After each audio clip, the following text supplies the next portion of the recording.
Now you can hear the buzz of an Israeli drone overhead. Israeli forces are picking out their next targets along the Gaza Strip. They continue to hit different Hamas positions, and we are learning that overnight a deputy commander of the rocket launching unit from Hamas was killed in an Israeli airstrike overnight, a significant development as the leadership of Hamas continues to be targeted by the Israelis. We do know the death toll inside Gaza has now reached more than 4,600 people. That does include civilians and militants alike. This all comes as anticipation is growing around that expected ground offensive to be conducted by Israel into Gaza in the next hours or days. The destruction along the border is significant.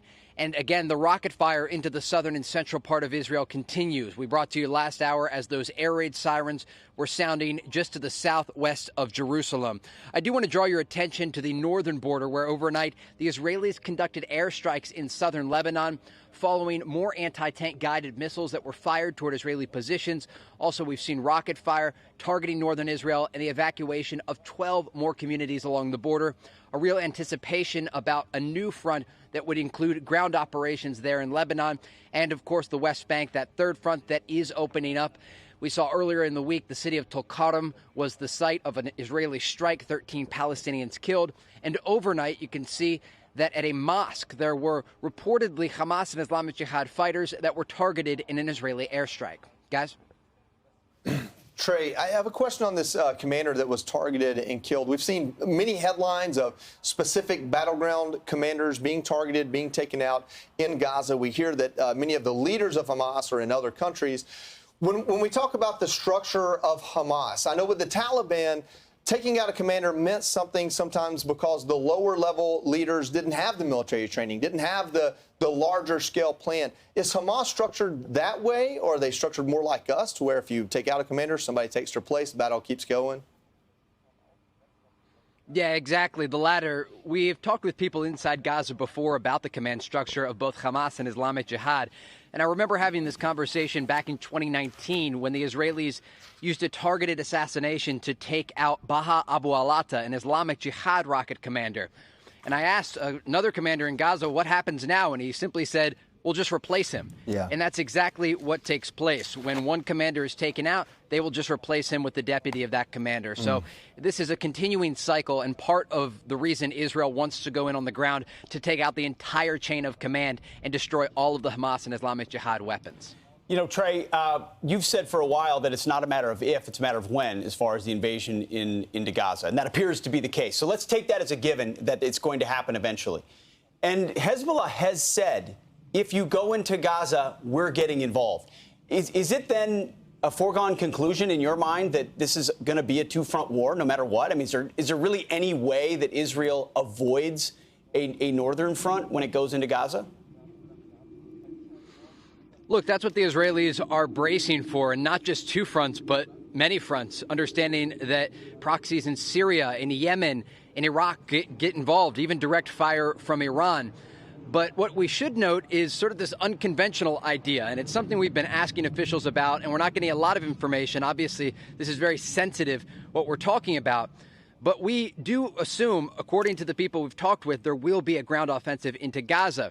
There's nothing that indicates the Israelis couldn't do another major strike first, such as hitting Hezbollah in southern Lebanon before entering Gaza, or even striking Iran before entering Gaza. All of these options are on the table as the Israelis make a calculation about what the response will be. And when you think about the warfare tactics in all of this, they may want to take out those units that are going to respond immediately in a place like Lebanon, for example, first, before entering Gaza. Trey, what do you know about the humanitarian crisis unfolding in Gaza right now? The humanitarian situation in Gaza is catastrophic. Remember, there are more than 2 million civilians that live inside the Gaza Strip. There are many vulnerable elderly people, women and children that are in desperate need of medical aid and food. And that's part of the reason that you saw aid trucks entering the Gaza Strip yesterday, but it's not enough.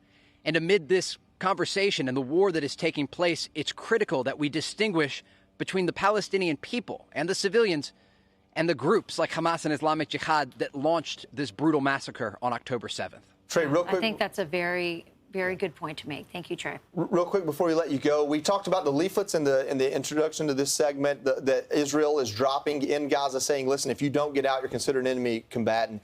Is it feasible for peaceful civilians to get out before this ground invasion happens?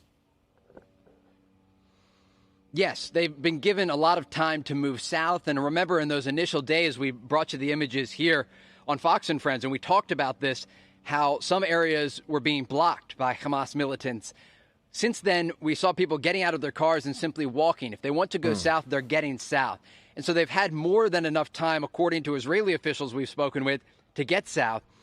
But still, we should note there are thousands of civilians in Gaza City. Some people claim they don't have the means to move. They say that they are going to stay in their homes regardless. We've talked to a variety of civilians in Gaza. And it's difficult, right? Because when especially older people are living in one place for a long time and they're told to leave, it's not as easy as just saying to leave.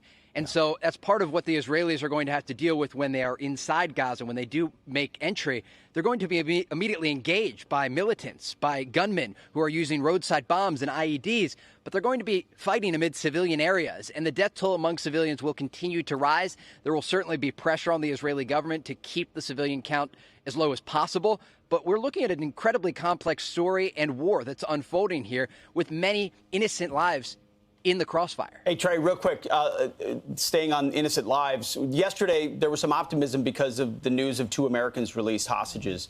Any update, any new information on the hostage front? Yeah, we do have some new numbers. That number is ticking up. The Israelis say 210 to 212 people are currently being held hostage inside the Gaza Strip. And if I could just talk about a story that we're going to have later for you. This morning, we traveled a bit north, the most north that we've been since this war erupted, to speak with one man who grew up in the town of Nir Oz, a place that we reported from, a kibbutz along the border. And his brother was killed on October 7th, and his father was taken hostage. And I asked about his father, and he said, my father was a peace activist. He's a man of peace. And he actually helped Gazan children to take them to Israeli hospitals as part of a program. He was making art in protest of violence against Palestinians, and yet these militants still dragged him into the Gaza Strip and are holding him hostage. And I think that gives you a sense of how indiscriminate these attacks were. They killed everyone they could and took as many hostages as possible.